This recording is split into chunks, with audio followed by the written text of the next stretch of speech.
What's happening, friends? This is Vijay Bose from Let's Connect show on KONNECTiN.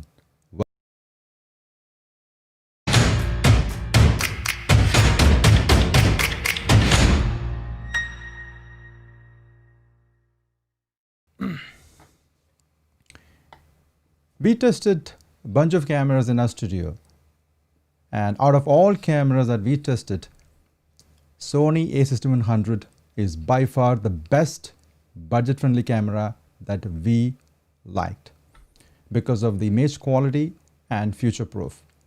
And it is 6K, and it is roughly about $748, and you can get the stunning-looking video footage like what you're seeing right now. So in today's live show, we're going to be talking about the best camera settings that you can configure within Sony a6100 that will allow you to bring the best video feed from the camera into your computer and making it available to Zoom, Skype, and ecamm Live on Mac and Streamyard. So let's get started.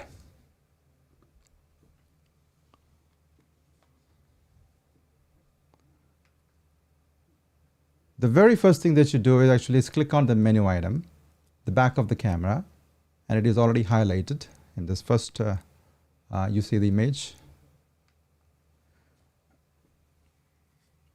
And Sony's menu system is fantastic. It is, you have this tabs, different tabs, and also divided into the tabs are divided into pages. So it becomes very user-friendly for people, any new beginners, to actually go through this menu system. Good job, Sony. The first setting that you have to do is actually set the aspect ratio, and it is on the first tab, on the first page, you set it to 16:9. By the way, the settings that I'm actually showing today are centered around how you can get the video feed from Sony camera to help you with the live streaming and business level presentations for Skype, Zoom, and things like that. And this camera is also a fantastic photography camera, and it also has got awesome 4K capability for anyone who is interested in filmmaking. Let's go to the next setting. The next setting is actually, it's again on the first tab. This actually is on the 5th page. The two important settings that you have to set are focus mode, and you have to make sure the focus mode is set to continuous autofocus and the focus area is set to wide. Moving over to the next setting is the thing is on the 9th. Thing is on the 9th page. The first tab, 9th page, is the white balance. If you're not a geek, or if you're not that technically savvy, make sure that you set the white balance to auto and can give you the best quality image. But if you are a geek, if you wanted to have more creative control, you can set the white balance to custom white balance. Then there are a host of videos out there on YouTube. You can just watch that, and that'll help you get the best settings for white balance. And the second one in the same page is a creative style. There are a bunch of styles available, but the one that's going to give you the best video feed is actually the standard. Over to the next setting is exposure mode. If you are not geek, and if you are just a newbie and getting started, and you can set the exposure mode to program auto, then it's going to give you the best settings for the camera and to bring the best video quality. But if you have more creative control, I would highly encourage you to set the exposure mode to manual exposure, and that's going to unlock three important settings actually. One is the shutter speed, second is the aperture, and the third is the ISO value. Basically, when you set it to manual exposure, you can control shutter speed and aperture. ISO, basically you can set it even in program auto. And there are two other settings, and those two other settings actually nothing to do with the live streaming, but actually if you plan on recording your video within the camera, and make sure that you set the file format to XAVCS SHD, and the record setting is 24p 50m. I set this camera to give me good quality high definition video footage. You can configure this to 4K video footage as well, but for the purpose of today's live show, I'm only setting this to high definition. Moving over to the next setting, like I said, in the previous settings actually we looked at the exposure mode, and if you set the exposure mode to manual exposure, and in this one you can have more creative control in controlling your shutter speed and the aperture value f1.4. f1.4 is the maximum wide aperture that this camera the lens that I'm using is a fast wide open fast aperture. It's the fastest lens that I'm using in today's show, and the maximum wide open that I can go with that lens is actually 1.4. So with the manual exposure, you will be able to control the shutter speed. And the rule is this: if the frames per second that you set it as 24 frames per second, then the shutter speed is always going to be the twice as that of the frames per second. So if it is 24, the best shutter speed for cinematic quality image would be 1/48. Since this camera does not have that 1/48, the nearest setting that you can configure is 1/50. All right, moving over to the next setting is the AF drive speed, and set it to normal. And the AF tracking sensitivity, there are two options for sensitivity. It's responsive and standard. I set it to responsive, but you can also set it to standard.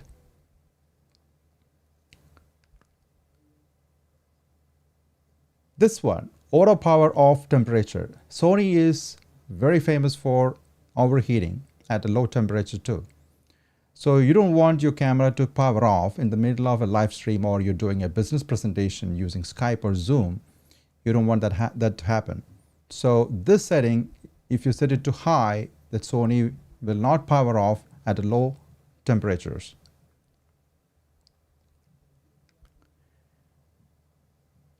Over to the HDMI settings. If you click on it, it's going to take you to a subcategory of HDMI, and let's go over that. The resolution. I mentioned about high definition resolution earlier, and in this live show I am only showing the HDMI resolution to 1080p resolution, and the next one is the frames per second is 24 frames per second. And the third one is an important setting that you have to do. It's called HDMI info display. What that setting does is actually is, if you, the first thing that you power on the camera, and the monitor shows a bunch of status text. And this setting actually controls that HDMI info display. If you turn it on, that status text will be transmitted over to the computer and then make it available to other applications. But if you set it to off, your status text won't be transmitted. And that's the optimal settings for getting the clean feed from the camera. That's about the basic settings that you have to configure within the camera. Now over to some of the other hardware devices that you probably need to facilitate bringing the video feed into your camera. And one important hardware device that you need is the audio video capture card. In this picture, I'm showing 3 capture cards here. I'm using 2 of them in this live show. The first one is the Mavis Link audio video capture card. It's a budget-friendly, good quality one. It's about roughly in the 30s or 40s, $40. It's available on Amazon. By the way, everything that I'm showing today, I have all the links available in the description, so you can check that out. The second one is the Elgato Camlink 4K capable audio video capture card. The difference between Elgato Camlink and Mavis Link is Elgato Camlink is much more higher quality audio video capture card. You get much more sharper, much more good quality video feed into your computer. Plus, it is also future proof. You can, if you ever decided to go with the 4K streaming, this Camlink 4K allows you to stream at 4K resolution. And the third capture card is actually Pingo technology, 1080p. That's we tested. It's a very good capture card, but it only allows you to live stream at or business presentation at 1080p resolution. And over to the right side of the capture card is the USB power adapter, because you don't want to use Sony camera, with the battery. The reason being is actually the battery doesn't last long. I think it lasts only probably for 20-25 minutes. That's the max in our testing. So we found this awesome USB power adapter that you can actually use it with AC, so that your camera can be powered on for extended period of time. And one more thing that you need is the cable, the HDMI cable. Sony needs a micro HDMI to HDMI cable. You can check that out. The next one that you need to pair your camera with are a bunch of lenses. Actually, I would highly recommend you check out all these lenses and pick the best one. If the recording space is actually narrow, then I would highly encourage you to look at Sigma 16mm 1.4. It's a wide angle lens. It's going to give you the best quality, and it is also sharp lens. And the second one that you can, if your recording space is actually much larger, then you probably want to consider Sony Sigma 30mm f1.4 or Sigma 56mm 1.4. And there is a third flavor that we liked, is the Sony 50mm. So these are the different lenses that I would highly encourage you to check them out. And that's about the settings and the hardware devices that you need to bring the video footage. Now let's get to the next session of today's live show. Is going to be the live demonstration, how you can use this video feed from Sony a6100 camera within Skype and Zoom. Okay, let's go over to that. And you see my screen on the right side. I'm going to launch Skype application. By the way, what you're seeing today, the footage, the video footage of me is actually coming from Sony a6100. I'm using Camlink 4K capture card to bring that video footage into my MacBook Pro and making it available as a webcam to Zoom and Skype.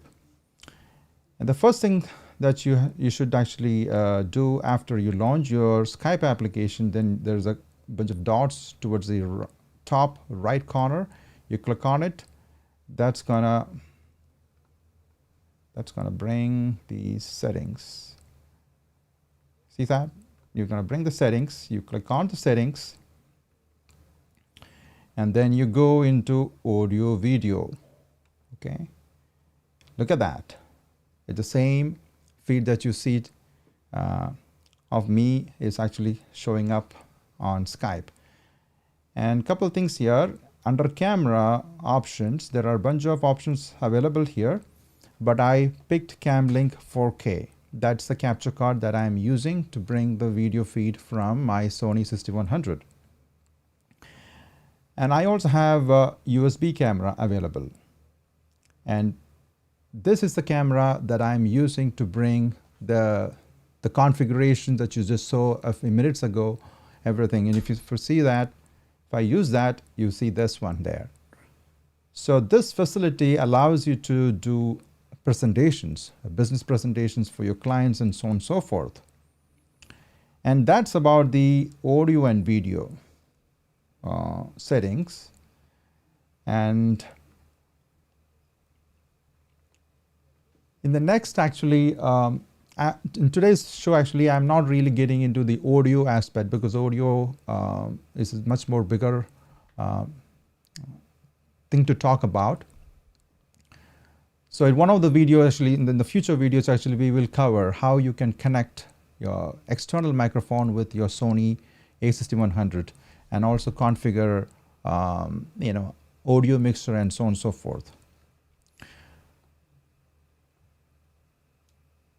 All right, so that's about the Skype settings. Now let me turn it off, the Skype. Let's bring Zoom application. And Zoom, and there's a gear icon. As soon as you launch the Zoom application and you go to the settings and you see the video option under settings, you click on that, you see the footage here. And again, under camera, there are a bunch of options available here. And you can actually see the Sony's a6100 video feed into the Zoom. And probably if you're launching Zoom for the first time, if you're not enabled the HD, you make sure that you enable HD so that you can get high definition quality video footage. And if you're really interested in touching up your appearance, there is an option here. You can touch up your appearance. And there's one more thing that I like to show you. It's a bonus tip. I'm using actually this live show that I'm bringing to you using a software called ecamm Live for Mac. ecamm Live only runs on Mac environment, and it is the best live streaming application on the Mac. So ecamm, one of the features of professional features of ecamm Live is ecamm provides something called virtual camera. What that does is basically is every setting that you do within the ecamm, you can actually bring that settings into other applications like Zoom and other web conferencing applications, maybe GoToMeeting or WebEx and so on and so forth. But I already have the layout. What you see is the layout. I'm going to enable this virtual cam within the Zoom and see all of a sudden what you see. See, look at that. So what you're seeing live is available within Zoom. So if you have some professional branding and overlays, custom graphics, music and everything that you set up within ecamm, you can make that available in Zoom application. Isn't that cool? It is an awesome functionality. Thank you, ecamm folks, for enabling that feature. All right, so that's about Zoom settings. So let's turn this off. And the next one that I like to show you how you can bring the same video feed from Sony a6100 and making it available within Streamyard. So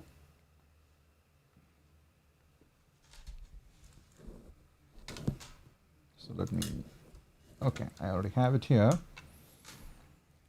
Since I already logged in to Streamyard, so it's not letting me, it's not giving me the option to log in. And if you are not logged into Streamyard, the first thing that you do is, you type in your username and then it's going to send you a code into your email and you type in the code and that lets you log into your Streamyard. By the way, Streamyard offers 3 packages. One is a free package and a lot of people make use of that because that is more than enough for a lot of beginners.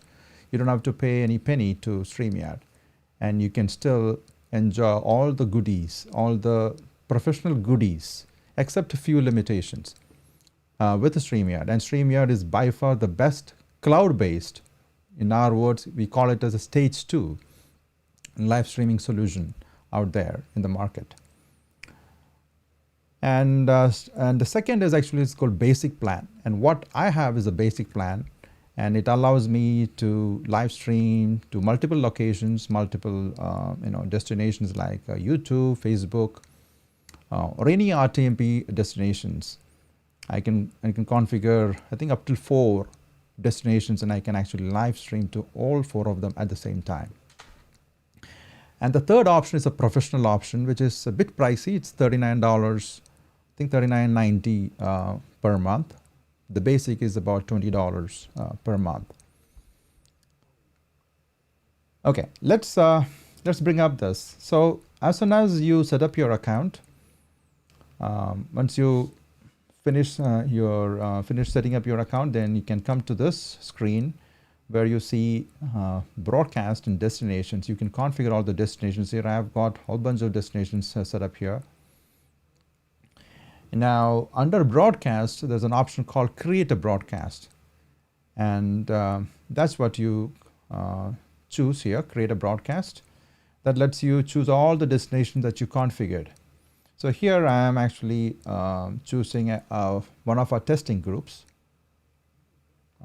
Okay, and here you give a title called testing live with Sony a6100.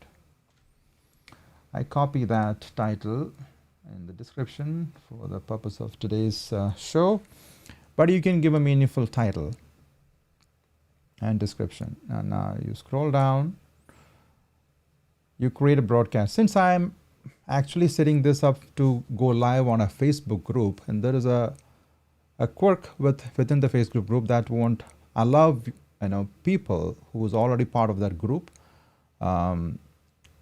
you won't be able to see their profile icon within Streamyard unless you give permission to Streamyard to bring that information back into the Streamyard live streaming application. So this comment instructions to my post, see, adds a short explanation at the bottom of your post about the group comments issue. Informs viewers how to grant access so you can see their comments. Turn this off if you plan to inform viewers in your own way. All right, so you create the broadcast. Now that takes you to this screen. There you go. See, the same video footage that you see live is available within Streamyard. Now if you go into camera, there are a bunch of options available here.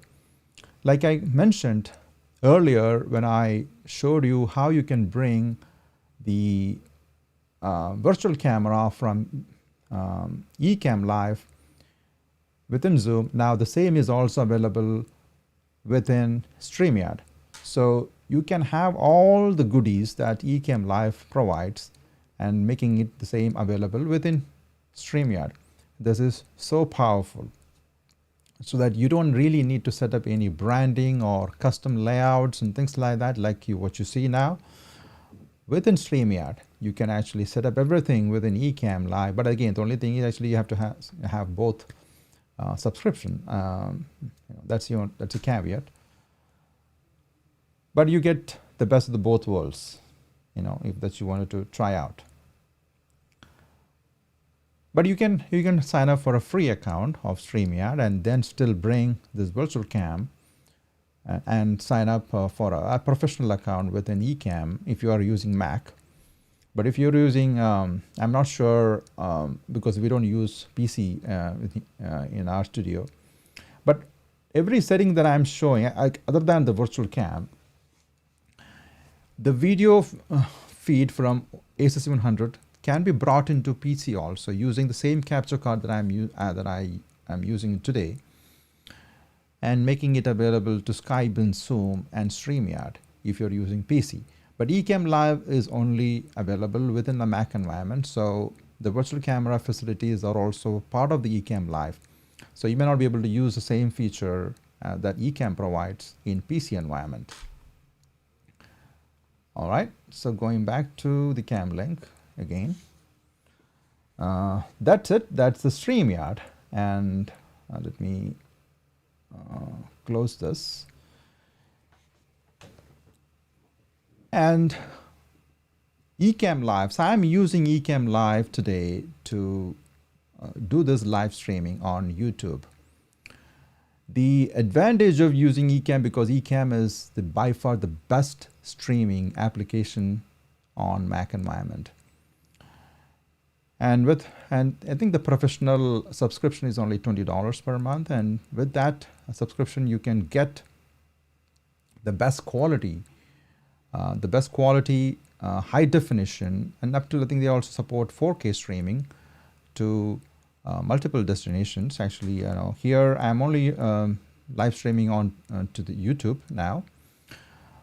I also have an account with the Restream. I think ecamm is also plan on providing multi-destination live streaming capability probably later in the fall, and they're working on that integration. That's about it, and now I'll quickly show you how the demo mode of ecamm is. Click on live demo mode. Now you're going to see the ecamm live settings. So look at that, the same video of me that you saw a minute ago in Streamyard, Zoom, and Skype is also available within ecamm. And I just turned off the live demo mode, and that's about it, guys, for today. And one last quick notice: if you like what you saw in this live show, please hit a subscribe and click on the notification icon so that you will not miss a single video or single live event that we plan on doing in the future. And if you're sticking around, and if you have any questions, you can use the comment box to ask a question, so I will add that question to the broadcast. I will stick around for maybe a couple of minutes and see if you have anything to say. And that the important part of this live show is actually we can engage with our audience. And if it is a video on demand, basically you just write a comment and we respond at a later time. But here in live shows, it is immediate.